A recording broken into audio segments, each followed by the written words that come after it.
Welcome to my show. Today's guest is someone who doesn't just speak, he ignites transformation with every word. Meet Brian, a passionate speaker, certified coach, and a powerhouse content creator. In 2024, Brian dominated the stage, winning multiple public speaking awards in Toronto District Toastmaster. Known as Canada's Simon Cowell, minus the insults, plus the insights, he's a master at giving feedback that actually moves the needle. Brian has led transformation workshops for top-tier organizations like RBC and Zeidler Architects, teaching professionals how to turn facts into compelling stories, command any room, and speak with real impact. So what drives him? A bold belief. Change your language, change your image, change your life. Because when you find your voice, you don't speak louder, you stand taller. I've known Brian from, I would say, like around 2010, 2011, and it is through our church, and I've known his mother, his cousin, very close to them. But at that point, Brian, when I had seen you, you were shy. Absolutely, right? Very shy. I literally had to say, hi Brian, only then he would speak. And he used to be a loner. I mean, like, he used to be amongst all, but he would be like quiet. We literally had to talk to him. Correct. That's when he would respond. But I noticed, I think so early this year. Yes, I think earlier this year on social. Yeah. But I think the transformation started in just after the pandemic. So I started noticing his Instagram reel, and I was like, this guy is up to something. Like, it's something he's talking, and you just keep scrolling, but it kept on coming on my Instagram feed. And then I made it a point that let me message him to see what he's up to. What is he talking about? And one call, I thought it would be 5 minutes, ended up 45 minutes talk. He asked about me, and I was telling him what I do, and he was like nervous. He was in this journey, and he worked full time for all this while, and he was jumping into something, being an entrepreneur himself. And I said, welcome to the world, and welcome to the jungle. Best of luck finding your way. Exactly. But he is here now to talk about what has happened in the last 6 months, where he is, and what he's doing to help normal people like you and me, who are really scared to talk. Like, any opinion we have, we just feel that maybe there are critics, or there are, like, what will people say? And that is the normal thing of everybody. I see a lot of us. Yes, I was blessed to come on the camera. As I told you, I had a coach, Richard Robbins, I'll mention his name. And we all used to say, oh my God, like, doing videos is like so hectic, and how do we do it? And one thing that stuck with me, he said, Jasmine, and everybody he was addressing to, he said, you're using the same face, going out, meeting everybody every day. There is nothing different. Just come on the camera, turn it on, and just talk what you have to say. And that got me thinking that it's true. No matter what your hair looks, what your face looks, you still, if you have to go out, you're stepping out of the house and you're meeting people. And what difference does it make? It's the same thing, just on camera now. So here we are. So now, take the stage and talk. So thank you, Jasmine. Thank you for inviting me here. It's an honor and a privilege. And whoever is watching this, I hope this 45 minutes, half an hour, whatever it is, it's entertaining. So I want to begin with the tagline as to why did I choose change your language, change your image, change your life. And I think over the last 6 to 8 months, I've been noodling on this idea that what is my purpose and what do I stand for? And I'm going to kind of journey back a little bit. In July of 2022, My dad passed away. I think you know about that. And I think as I was grieving, after his death, I came across this very interesting article, which is the top 5 regrets of the dying. So there was a nurse in palliative care, her name is Bonnie Crombie, and she would ask all these patients that, what are your regrets in life? In life. And so she compiled a list, and that list went viral, but the top 5 regrets and the number 1 regret, so I won't share anything, I'll ask you, do you know any guesses? What do you think was the number 1 regret of the dying? Maybe something they wanted to do, and they did not do it. Exactly with right. the fear of being wrong. So the number fear of failure. You're absolutely right. So the number 1 regret, what people answered was, I lived my life based on what others wanted me to do versus fulfilling or satisfying my own dreams. In fact, some comments were, I've buried my dream so deep inside of me that I don't even know what my dream is. And I kept thinking that, why did I read this article? Why did I come across this very article? Of course, it was because of my dad's death, but his death also taught me a beautiful message that, son, don't just go through life, 9-to-5 job. And I felt like I was going through life, and I was like, but I don't know how to speak. I don't know how to communicate. Sure. I don't know any of that. And I'm shy, I'm introverted. And these were stories that I was telling myself. And that's where I joined Toastmasters, and I did it for 4 years, then started to, build more confidence. And just like any muscle, I was like, if I can, because I grew up playing tennis, and I was like, if I can repeat it enough of times, I can become better at anything. And that was the belief that I had in my head. But coming back to change your language, everything in life is a story that we believe. So if you can change the language of the story that you're telling yourself, and you can repeat that language in a kind, compassionate manner again and again and again, that's the first transformation. And that's why I say, the moment you change your language, whether you're a speaker, you may not even be a speaker, but the way you communicate with yourself and the way you communicate with others, that has a big difference. So change your language. And the best way to change your language is start speaking out loud, start speaking to people, start speaking in front of people. Because what helped me to change the language was, it started with when I started to tell my own stories. And when you hear your own stories, it's like, is that how I think about myself? Yes. Right? And then you start to, in Toastmasters, we have something called as evaluation, and we have a certain way that we give evaluation. Like my method is 3, 2, 1, or good, better, best. Okay. So it's always like, here are the things you did well, here are the things you could do better. We don't say, here are the things that you sucked at. We don't use that language. So it's always, how do you build each other, right? And then here is the thing that is your superpower, that is your best. And so I started to use that same feedback mechanism with me, which gave me the foundation that, number 1, change the language, because the way you speak, if no one else is hearing, you are hearing. Yes. So your brain is always evaluating, what are you saying inside? So if you can change that language, that is the first foundation of transformation. Second, change your image. And let me give you a good example. Ready? I don't want you to think about a pink elephant. Don't think about a pink elephant. And you just saw a pink elephant, didn't you? So the way our brain works is images. Yeah, definitely. Right?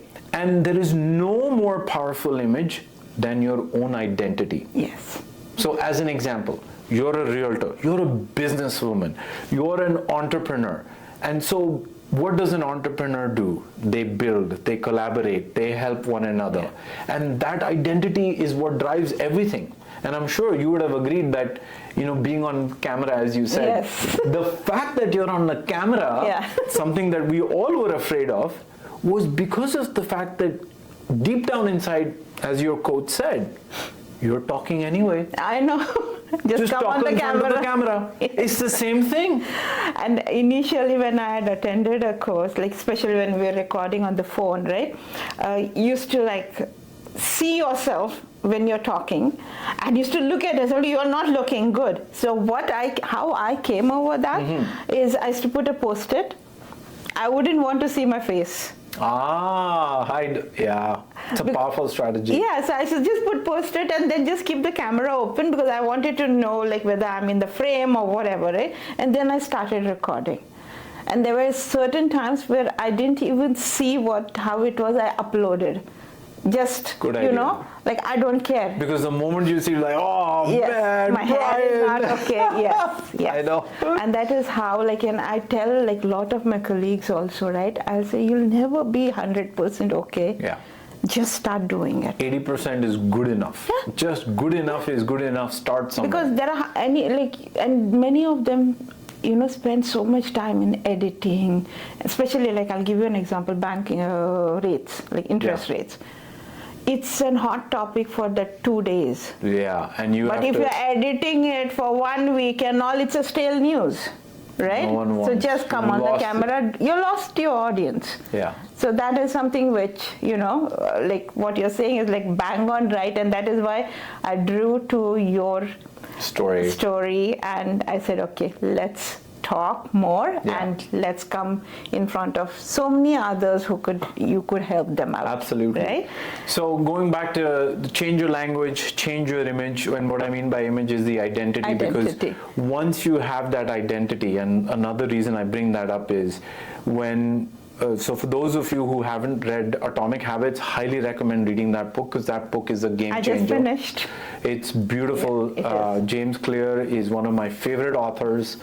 But what struck me most was his recipe for changing identity was very simple. First, decide who you want to become, and then second, prove it to yourself with daily small wins. Small wins. It doesn't need to be big.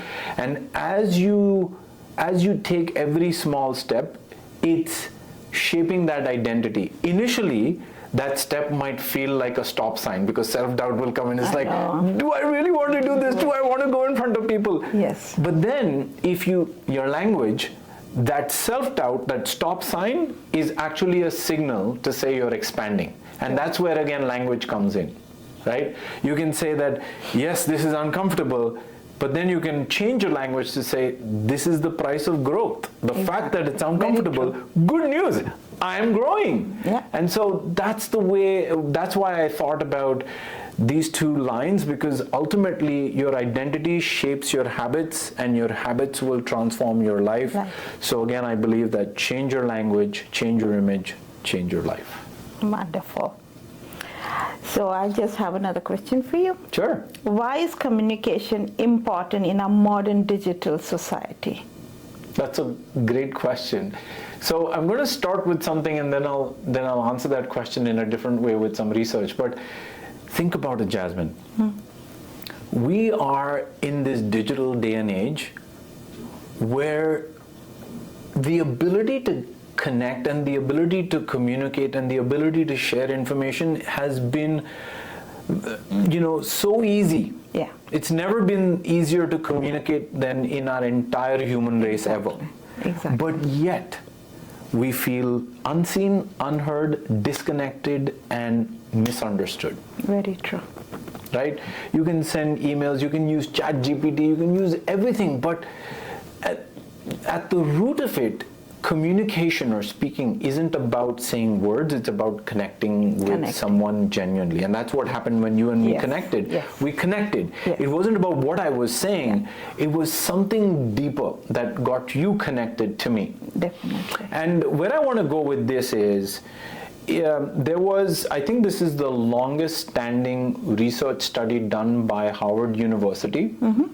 It started in 1930 with 300 white men, and they only wanted to answer one simple question.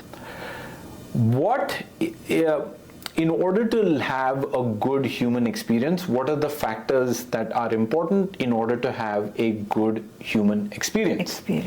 And so they started to look at everything. So initially there were 300, then they brought men, women, people of color, everything. Now it's across the globe.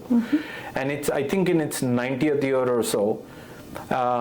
And so they started to measure, how you look, where you were born, who your parents are, where you live, how many friends you have, wife, eating habits, fighting, disagreement, boss, kids, what your kids are doing. Every single facet of life, they started to measure.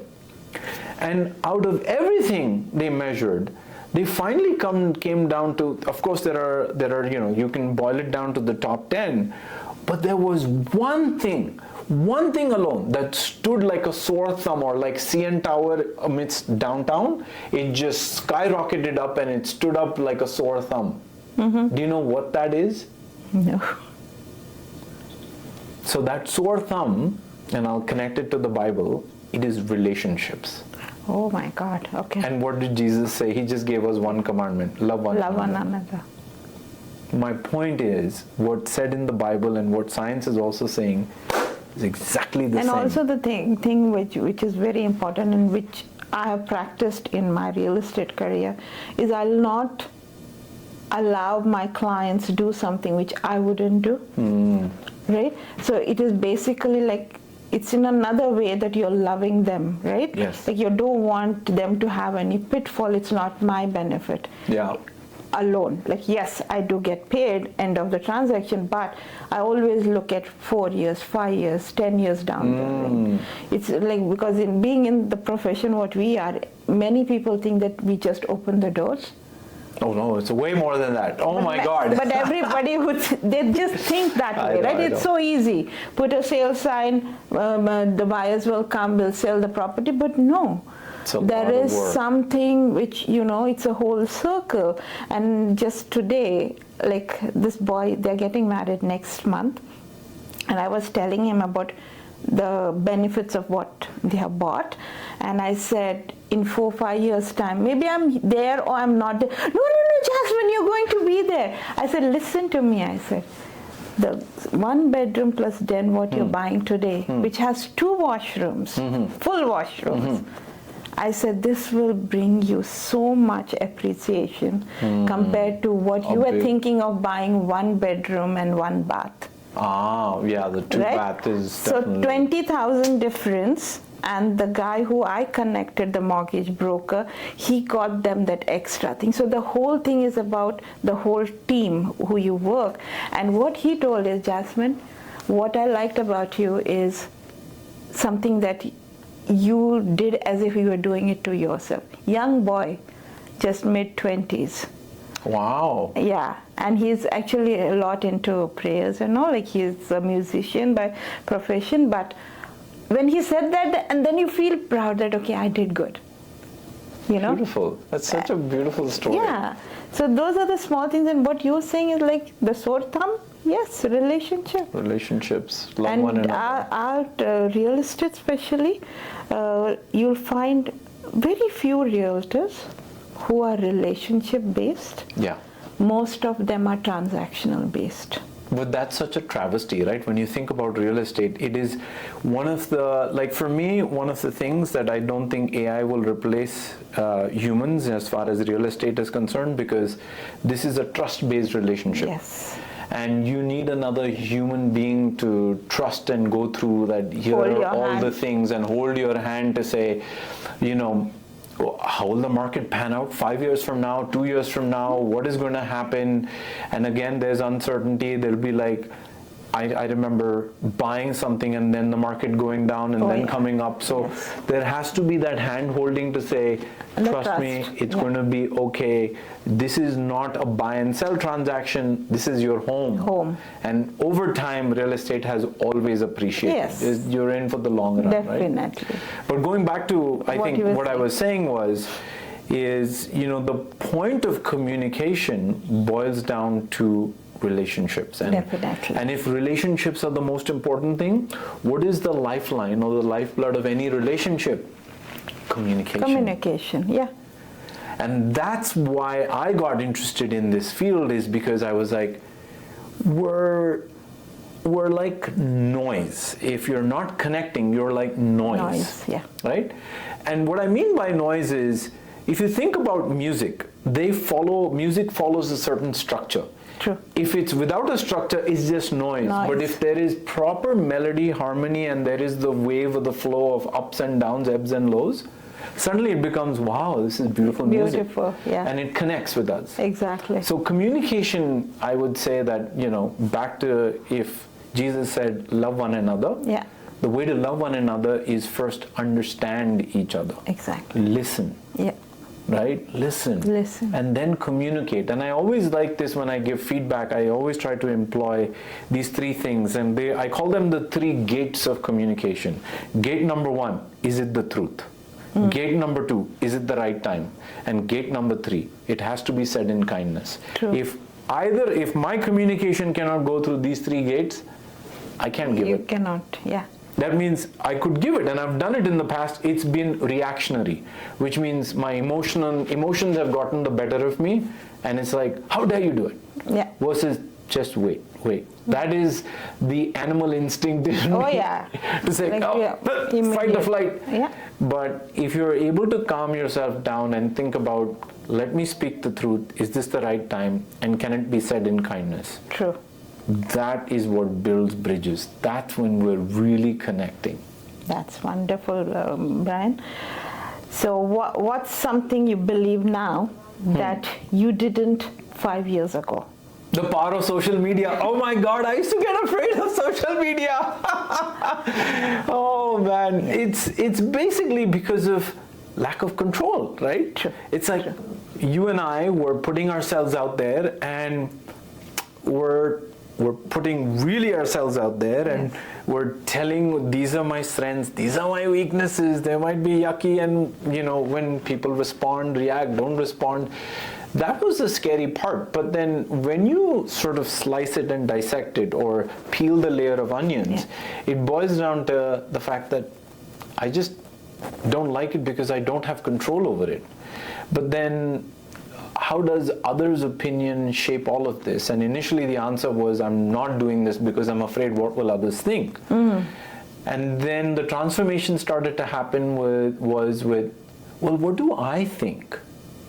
Yeah. And then I was like, I think I'm afraid. But then how can I not be afraid? What is the smallest step that I can take to express myself? Because we all grew up in India. Yep. Slavery at that time meant that, we were under the British regime. And today we're still in slavery, and we're caught in our own thoughts. Our own thoughts, yeah. And what will others think? What if I say this? What will they think? And they will think I'm so weak, I'm this, I'm that. Well, guess what? They're entitled to their opinion. Let everybody think what they are. But what matters most, what I realized was, what do I think of myself? Yeah. And to overcome that fear. Yeah, what do I think of myself? And as long as I'm comfortable with what I think, that's when you start to do these little steps, and you start to rationalize your fears, to say, well, it'll be nice to do this, but what's the smallest step I can take this step? Like even getting on camera, the first step was I just put my camera on the tripod and I spoke to it for 5 minutes as I'm speaking to some human. Yeah.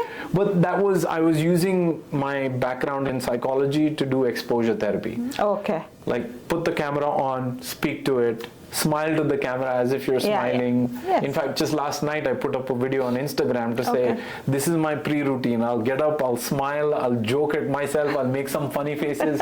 But it's that energy, right? It's the energy. Now my body, it's like the engine is warming up. It's like it's cranking up. And I'm like, now I'm ready to share what I had to share, because the energy is some of them are natural. It doesn't take so much energy, but some of us who are scared to come, I think so, like the steps what you're telling definitely like helps. Yeah, it's like, think about like an athlete, right? Like think about all of these track runners, tennis players. True. They just don't show up and start the match. They go through a rigorous warm-up routine. Every part of their body, like I still play and there are still broken parts. So for me, it's like my therapist has told me, Brian, you need to strengthen your shoulder. So I do all of these strengthening exercises, weightlifting exercises before I try to step on court. Even if it is for 5 minutes. 5 minutes, that's all what it takes. So I was like, that same psychology also needs to apply when you're in front of camera. I can't just, sit there and jump in and record, and it's like, blah, blah, blah, blah. It won't. You have to have that mindset, and also, like, I think so, as you said, like, you have to be in that space. You cannot have your thoughts going somewhere that, oh, am I looking okay? No, when you're doing it, just do it. Yes. You know? So, what services are you offering? Great question. So there are 3 types of services that I offer. Okay. Number 1 is, and all 3 have to do with speaking. First is, I deliver a lot of corporate workshops to corporate professionals. Especially think about if you are someone who has a lot of great ideas, but the moment the spotlight's on you and you're afraid, it's like, Brian, I don't know what happens to me when the spotlight's on me. It's like my brain's going 100 miles per hour and my mouth can't keep up. Can't keep up. I've been there. So that's exactly what I help professionals do, is I help you to bring your ideas out through stories, through structure, but I make it these interactive workshops are very fun. They're playful, because I believe if you're not having fun, you'll get bored easily, and if you're getting bored, you'll not learn. Definitely. So number 1 is a lot of workshops. In fact, just recently I delivered some workshops with RBC, with their tech team. Okay. And the problem of the struggle they had was, when we get up on the stage, we tell a lot of like facts, data, which is boring. And like everybody, the moment they get up on stage and say, ladies and gentlemen, my name is Brian Fernandes, and that's almost like I'm thinking in my head, that's a signal you can go scroll on your iPhone on Instagram, now do what you want. Yeah. So instead, start telling a story. Like, how can you weave data into a story and marry it and make it interesting so people lean in? Then Zeidler Architects was another downtown architecture firm that hired me to do a workshop on how do we communicate as a team so that we reduce barriers. And that's another big thing, back to relationships, right? True. One of the biggest blocks of relationship is communication.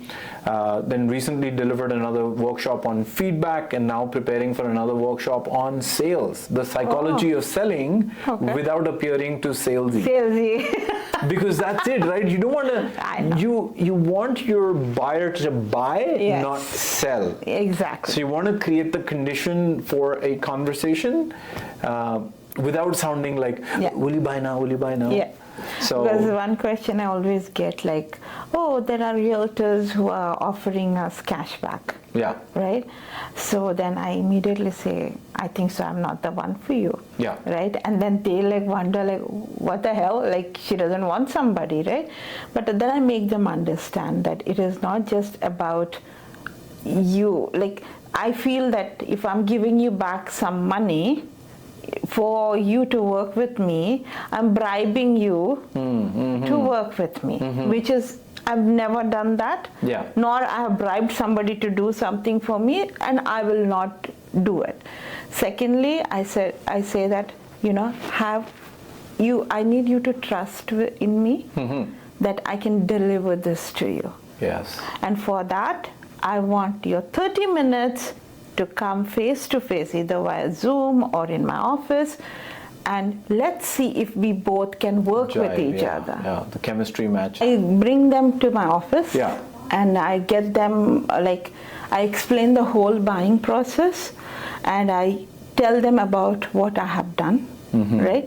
And only then, if they feel comfortable, I'll ask them, like, do you want to hire me to do the job for you? Right. And it's like sometimes you do get, let me think and come back to you, and because money is main factor for them, and that time that it's better. Yeah, it's better not to. Because when you work with somebody who you feel forced to work, I feel that your energy, is... Yeah, you don't we are all so used to freedom, right? Yes. It's like I choose to work with you, not that I have to work with you. And there are times when I have said, it's very difficult, especially it's, after all, we are working for money, end of the day. It's a paycheck, right? Yes. But I have taken time to think I always consult with my husband, and I'll say, I think so, we should stop working with these people and release them. Because it is like for my sanity, as well as even maybe there are certain things which they are feeling very, caught up that we don't know. So that time I do take a pause and say, guys, I don't think so I'm the right fit for you. Wow. And I let go. So you signed the contract, you started the work, but somehow the chemistry isn't going through. Yeah. Because every time when you're telling certain, especially when sellers, right? And in this market, they're very unrealistic with what they're looking for. No matter what you tell them, they have 4 sets of things what they think is right. And they are not in the market. Yes, it is their product that we are selling, but they don't know exactly what is happening. Market is. Yeah. And then you feel that no matter what, I'm going to hit a roadblock. So it's better release them. Yeah, because you always feel that so much of my energy is going only in this place. My other doors are getting closed. Yeah. So, and I can tell you, the moment I did the termination, you felt like a release, and there were 4 or 5 things which were dragging along with this one opened up. And this is like I'm telling you, which has happened just last month. Wow. So that is very, very important. So the salesy people will be very happy when you teach them what, the way of approaching. Yeah, and I think we're like I really was inspired by this book from Dan Pink, like for selling is human. Like if you think about it, we're always selling. Yes. Always. Like somebody comes to me to say, Brian, I'm not in a sales profession. I was like, you are trying to get your way with your wife, with your partner, with your son. Yeah. You're always selling. Of course. Even you might be an accountant, but when you try to communicate something, you're trying to communicate your point of view. That is sales. You're always selling. It's not you just don't realize that I'm actually selling, because you're always trying to persuade. You're always trying to influence. Definitely. Even though you're not officially wearing the sales cap. Definitely. But the benefit is selling. I really feel selling is one of the best skills to have, because you become influential. Some it comes natural. Yeah. But for some, I think so they need to brush up on their skills. Yeah, and I think I'd rather be in the camp of not natural, because if it's hard, if you can train yourself, you can then build confidence that if I can do this, I can do anything else. I can do anything, yes, you're right. Because then it's like, wow, I just learned a new skill of how to connect with people. Definitely, right? Definitely. I always use this analogy that I remember going into different showrooms, and this was back in the day when I was shopping for a van. I went into, I think, the Honda dealership, and the Honda dealership guy, as soon as I went in, sales guy I could make out, and he's like, you're coming at the right day. I was like, okay, there goes the sales pitch. And then the next thing is, we've got a special on this car. Let me show you this car. This does X, Y, Z. And I was like, okay, pause. I need a van. Yes. Oh, okay. We don't have any specials on van. And then I went to the Toyota dealership, which was just next door, and they didn't have any specials, so I don't know whether that weighed in, but he asked me all the questions. What are you looking for? What car are you trading in? How many people? What distance do you anticipate traveling? Does it matter? Is it gas or is it all the right questions, right? He gathered everything, and then he's like, okay, sounds like you want a van, because it looks like your parents are going to join you, you're going to expand, so here is a recommendation. And I finally landed up buying a Toyota Sienna hybrid. So that is what I think is very important, to understand your client. That's it. And not just push what you have. Here is my special. You'll come in the right day. And I was like, the moment he said that you'll come in the right day, I was like, oh my God, sales guy, I know. Especially when you are doing this for your day-to-day, you know what they're talking about. Okay, right? I'm just quietly listening. I was like, okay, tell me all about your special. I know. So what one advice would you give for your younger self? That means we are older, eh, Brian? Definitely old. Losing hair, getting white hair. Oh, yes. I think the one advice I would give to my younger self kind of stems from this quote of Howard Truman, that is, don't ask what the world wants, ask what makes you come alive, because what the world wants is more people who've come alive. And what I mean by that is, the only advice, and one advice I would give my younger self is, confidence is a muscle, we're not born with it. Okay. Just like you go to the gym, you lift weights and you build that muscle. Every time you push past a certain limit, today I did 10, tomorrow I'll do 11 and 12, you're building that muscle. Now it breaks before it makes another layer. Similarly, whatever skill that we're learning feels the same way. In fact, I would also argue that whether it is our body, whether it is building a plant, whether it's even rocket science, they all work the same way.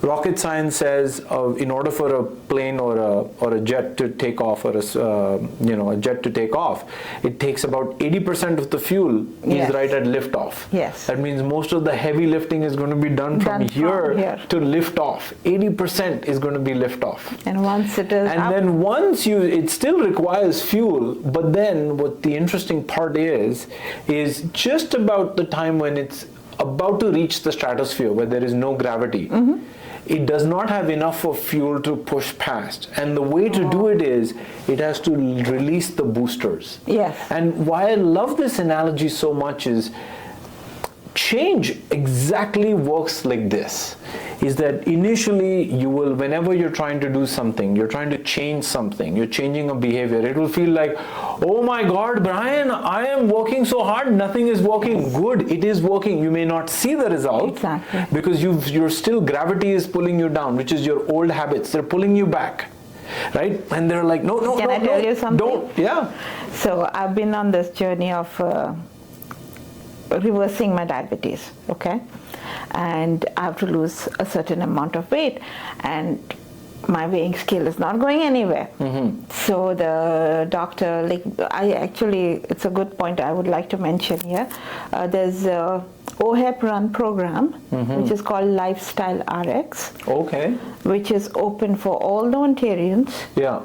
It's free. It's a 12-week program where they teach you about food, exercise, sleep, everything. So it's a 12-week in-depth program, and they help you reverse your diabetes. Wow. Yes. And okay, I don't think this is common knowledge. No. And this is a friend of mine who, again, relationship we go back to. I came out reading this blood report, and the doctor, as usual, writes the prescription, and I'm like, no, I'm not just going to pop tablets. And I just called her. I said, hey, guess what? This is a new edition. And you won't believe, Brian, 20 minutes from the clinic to my house, she had so many things, information for me. Oh, wow. And this is the relationship what you have with your people. Yeah. And this was one of the program, and I started reading, and I enrolled myself. Anyway, so 12 weeks I finished, and then I told, what are your wins and losses? I said, wins, yeah, I have energy.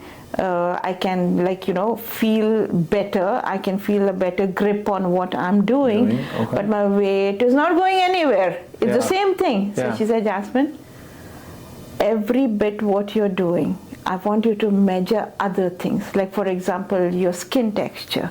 Right. The energy, when you walk for 30 minutes, how are you feeling? Are you feeling better? Weight is the last thing what will drop. That's it. And I was like, okay. You should told me that before. But that is so right. You're based on the atomic habits principle, the outcome is the very end. What you have to change is the person that you're becoming. And then you got to measure, kind of create your systems. And it doesn't happen overnight. No, it takes, like the rocket analogy, it takes 80% is when you start something new. It is going to be messy before you've mastered it. But majority of us, we want quick fix, right? Because we live in the world of swipe, and it's at our door. So you right? like you diet for 1 week and you feel 5 pounds should go down. No, it's not 5 going. pounds are going to go up. In fact, it's the reverse. So it becomes worse before it gets better. But this is something which is like very important for us human to understand. Whether it is a prayer life or whatever it is, you have to have patience. Yes, patience is the key. Very important. Even like when buying, I tell my clients, be patient, right? be patient. But real estate is so tricky. Like I remember once being patient and gone. Yeah. But then again, if you have, like we both believe in God, I always believe that the right one will come at the right time. Yeah. Never regret. Yeah. And that is why like there are certain set of questions I always ask my client, like especially when the multiple offers were happening. I would always say that, I'll give them certain numbers, right? Because we never know where the property, how much would it sell. And I would say, like, for example, if it is 800 listed and the value is around 900-ish, but my client doesn't want to go beyond 900, right? But I ask them, like, tomorrow, if you come to know that it got sold for 910, would you regret? And there are times when they'll say yes. So we go to a point where they say, no, Jasmine, after this, if it goes. So they have made peace with it. Yeah, you have to set the expectation with them. Yes, and the right questions, guidance, like, you really need to do. And thank you, Brian, for taking this step and also trying to work hard on being an entrepreneur. It's not easy. Not easy. Right? Because we are so used to, when I used to do 9-to-5 job earlier on, getting a paycheck every month. Yes. Right? But this thing, it's very different. Yes. Very different. And again, the rocket analogy. And where I was going with that was, at a certain stage, you have to leave and release the old belief, and that's the equivalent of the boosters, right? You have to drop the old beliefs that are not going to serve you. Only then you can go past the stratosphere. Yes. So going back to your original question, I'm sorry, I know we got sidetracked. So I was saying workshops is one, coaching is another one. I do a lot of keynote speaking and emceeing also. Oh, nice. So I MC events. Recently, I know that it was a Toastmaster driven event where there was a contest, so I was the MC. So I enjoy the reason all these four have in common, it's relationships. Yeah, definitely. That's the common thread across all of this. And that was what stuck with me, is to say that, if I'm successful at this, I think the finances and the money will take care of itself. Oh, definitely. Back to the outcome, right? Of course. Like, you do these things, the outcome will take care of itself. Always. And what challenges do you think, like being an entrepreneur? Oh my God, there are so many. What do you think? Many? Many. I think the first challenge is your own self-doubt, right? That itself has been, I think if I were to summarize the top three, first is I believe entrepreneurship I used to think was an individual race. I was wrong. It is a team sport. You need a full team behind you. Even though you might be the only individual, you still need a team, and definitely a team of humans around you. You need somebody for emotional support. Yes. Somebody as a mentor to say, watch out. Yeah. These are the things that will come behind you. You also need technology. Definitely. And AI is great that way, which powers you a lot. And just yesterday I learned that how can you create 200 posts in 10 minutes. I was like, whoa, all of a sudden, like But one more interesting thing about AI, like the moment AI started, like everybody started talking, they said, oh, the AI is going to take over everything, the industry, like, real estate industry and blah, blah, blah. But yes, there are a lot of websites which they just look at, like, for example, if you're looking at a condo, right? They'll see 2 bedrooms, 2 washrooms, particular square footage, they spit out the value of the property. But there are so many things a human can see, like the condition of the place, the floors, what upgrades have been done. That they don't measure. You still need humans. Also, another very important thing, like when people just say, oh, it's done by AI. But no, like I do use AI, but I type the main thing, I type it And myself. then Like, the it's AI my will optimize idea. it. And then I just say, like, tweak it to a certain thing or whatever. But it's not AI produced. Like, I can't just say, okay, write an article on this. It'll give You any have to give it gibberish. the prompt. I give, like, because Supply it has to be input. me. Yeah. Right? And then it'll update it. Exactly. With Like, technology is there, but how we are going to use the technology for our benefit is very important. But so that is the support what you're looking for, like technology. Absolutely. And I think, NVIDIA's CEO said it very well. He said that AI is not going to replace jobs, but what it will replace is those humans who don't work with AI. Correct. So you have to be skilled enough to use AI, because if you don't benefit. use it, you're going to just fall behind the pack and you'll be obsolete. True. Right, so you need to use it for whether, even me, like I have an idea for a speech, for a workshop, for something, I put my ideas together and then I feed it with it to AI, and AI optimizes it and says, Brian, here is these things. In fact, sometimes even when I'm giving a speech, I actually deliver it to AI and I give my AI a command. I've named it Coco. So I was like, Coco, tell me what is really working in this speech and what can I change to optimize it for my audience, and it'll give me very significant, poignant feedback, and I will change it accordingly. So AI, it's important to work with AI. Definitely. And how do you think, like, would it be a challenge for you to reach out to the individuals to come take these courses, or how do you think you're going to present yourself, like there are packages or whatever? How are you going to reach the public? So there are a couple of ways that I do it. One is word of mouth, heavily rely on word of mouth. Number two is I reach out to my corporate clients through, again, word of mouth and through social media. So I'm on LinkedIn, I'm on YouTube, I'm on Instagram. I've in the midst of just finalizing my website. TikTok has been an interesting platform. I haven't gotten deep into TikTok because the audience seems to be a little different. Yes. But I've got another idea for TikTok. One of the things that, again, stretching myself beyond my comfort zone, and this is a part of me being MC and bringing humor to the table, is I secretly enjoy doing Donald Trump impressions. Oh wow, look at Jasmine, so good. Wow, Jasmine, this is really good. Ladies and gentlemen, give her a hand. She's incredible, just tremendous. Oh God. So that is the Indian Donald Trump. I call them how would you combine Brown Trump? He becomes Brump. So that's going to be my TikTok channel name, Brump. Brown Trump. Brump. Okay. So look out for Brump, guys. Yes, look out for Brump, and I'm going to go to some, stand-up comedy nights and just enjoy that. And I think that's another way of just connecting. Definitely.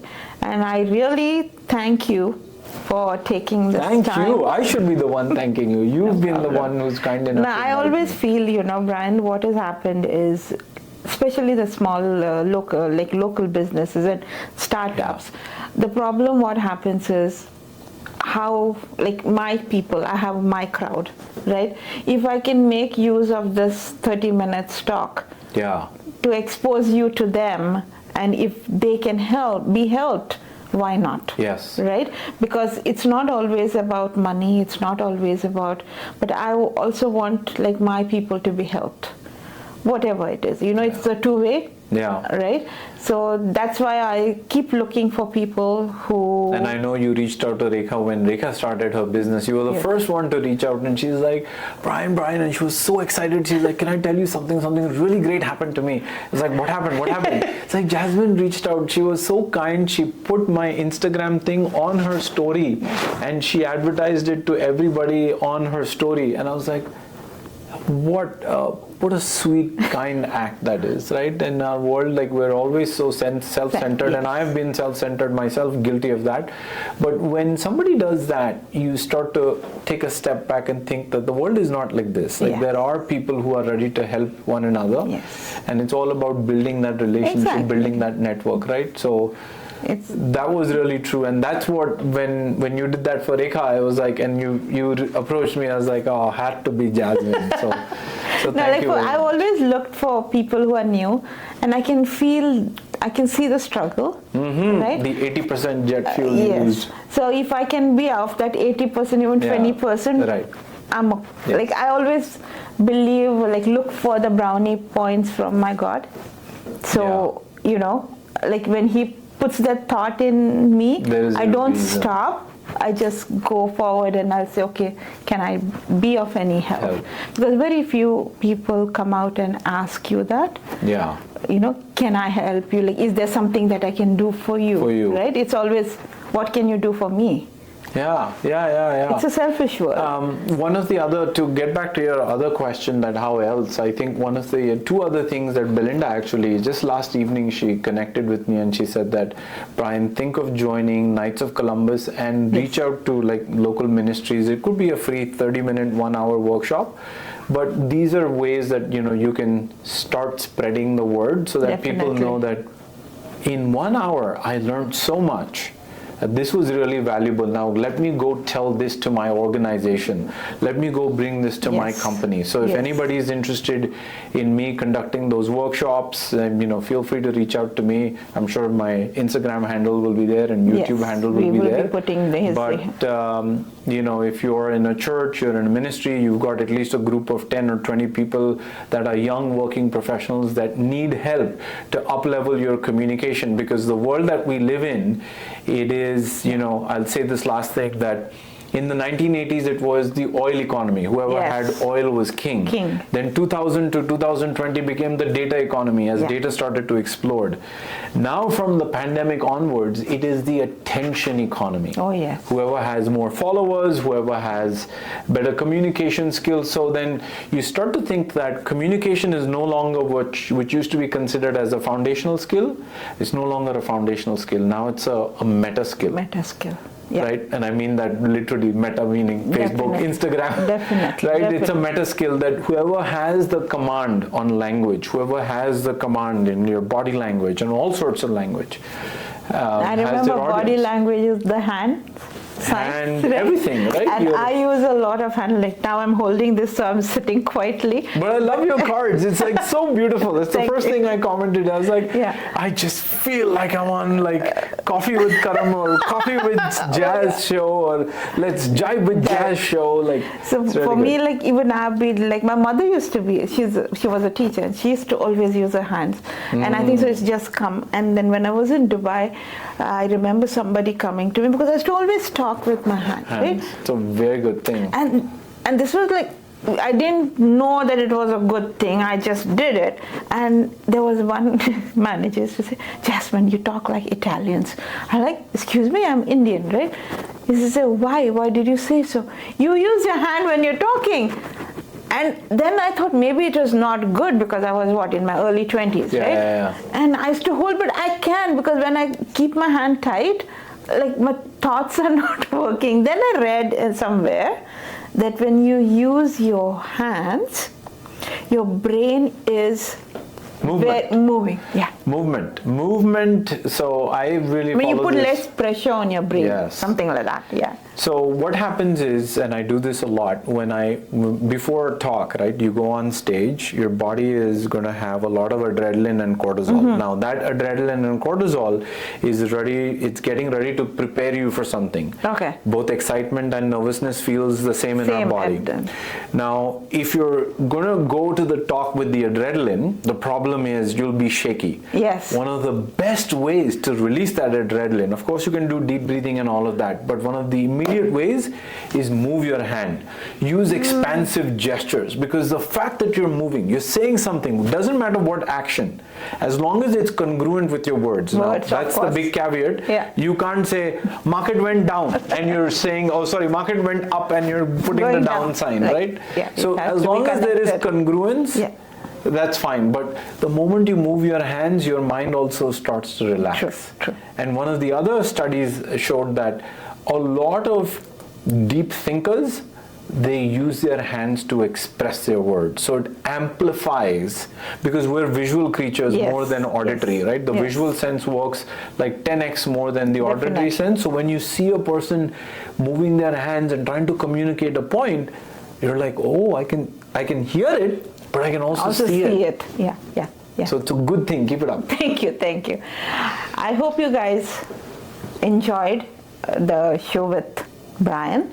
And if you have any questions, you can comment below in the YouTube, and we'll be posting it on Insta and TikToks and Facebook. We'll be all everywhere, and we'll post Brian's information, how to reach him. And I hope you guys will connect with him and see what he has to offer, and give him a chance to come to you guys, either in a corporate setting or individually. Try to reach out. He's a wonderful man. He doesn't bite. He only does. He only talks. He only doesn't talks. bite. Exactly.